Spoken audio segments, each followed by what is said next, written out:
We have all heard the two constants in life, death and taxes. I suggest we add insurance to that list. But what is insurance? I once had a chance to meet Ramani Iyer, the CEO of the Hartford, and he said, insurance is nothing more than just a promise. That really resonated with me. We pay monthly premiums for that promise. Simple. And the promise is, if something unfortunate were to happen to us or ours, our insurance broker will be there. No less than a firefighter or a police officer.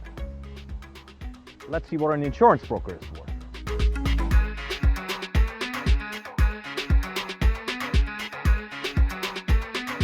Hi, I am Bharat Kanodia.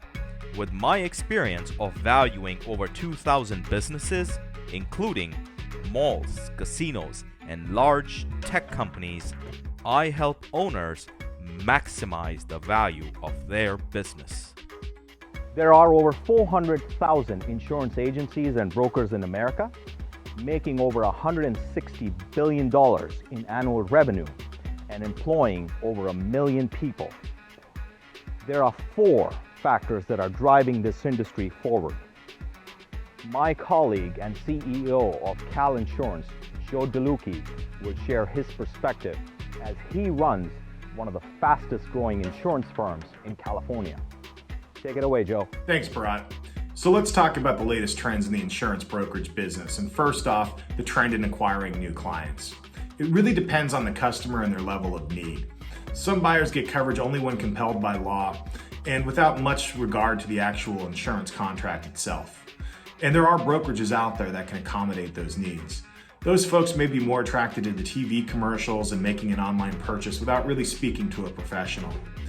However, individuals, families, businesses, nonprofits, schools, and real estate investors with means should be reaching out to their own advisors for recommendations to insurance professionals. These folks should be interviewing prospective insurance advisors instead of just asking for pricing. The days of the quotes and the bids for these types of individuals and businesses really have come to an end for any serious insurance buyer. Next off, leveraging technology within the insurance company marketplace. So technology improvements, as we know, have been absolutely fantastic over the last decade. But not all insurance carriers and underwriters have been quick to adopt these changes. As we know, ease of doing business is extremely important to any serious buyer these days, any serious insurance policyholder. So companies need to understand that and work to really create a favorable client journey. They're not there yet. I think they're going to get there soon. Outside of pricing, this would be number 3. What attracts clients to brokers these days? And I argue the more sophisticated insurance buyers know pricing certainly is important. We all get that. We all understand that. But they care much more about being sure that the actual insurance contract adheres to their own particular needs. And so really not just working with an insurance broker, but working with an insurance advisor, and there is a difference between the two. The final item in the trends talk about the latest employee retention and expectations. So as we might know, the insurance industry itself is a very aging industry, a very aging sector.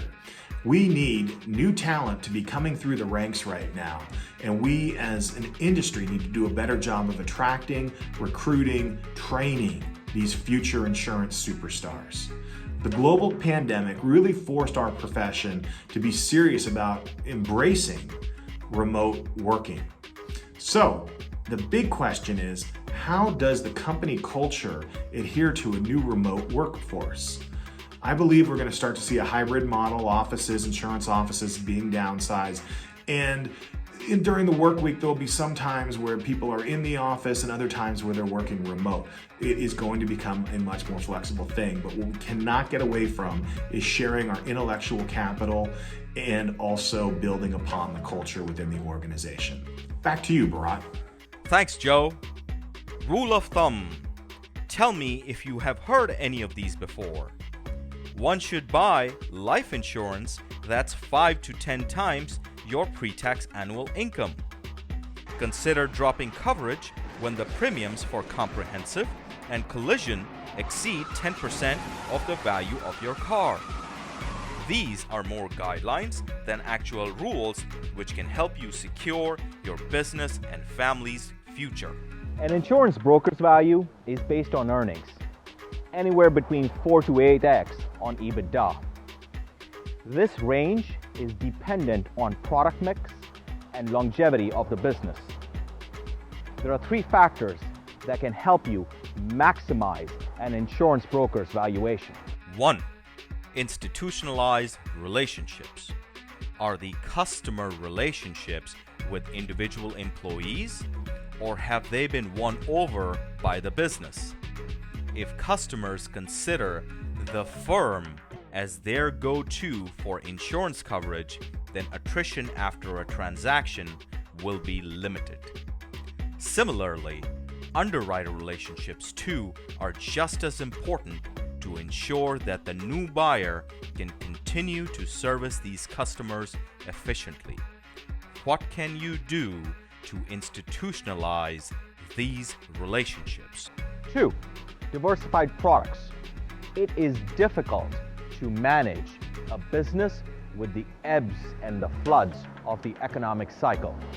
The smart way to maintain stable revenue is to offer diversified products. This, however, is only possible when you have strong relationships with your underwriters and customers who can call on you first as their business and family's insurance needs grow. 3. Technology. Needless to say that loyal, friendly, and trained workforce is important. But trained in what? Workforce which knows how to convert relationships into revenue is crucial. But this revenue will only show long-term and transferable earnings when you empower them with technology. Leveraging technology in insurance brokerage will reduce processing times, allow better access to products and underwriters, customize policies, and even keep you close to your customers. One question I always ask to anybody who's interviewing for my team is who is most important for a company? Shareholders, employees, or customers? I frankly enjoy asking this question because it is most revealing of a candidate. To answer this question, an insurance broker might say neither. This is a relationship business. Insurance salesmen, underwriters, and business owners who understand this thrive. Insurance is not a business that makes you rich overnight. In fact, starting as an insurance broker is an uphill battle. But once your business has established relationships, commits to long-term customer success while being transparent with underwriters and respecting its employees, sky is the limit. Because revenue in this business is like the Energizer Bunny. It keeps going and going and going unless you stop keeping your promises. Thanks for watching.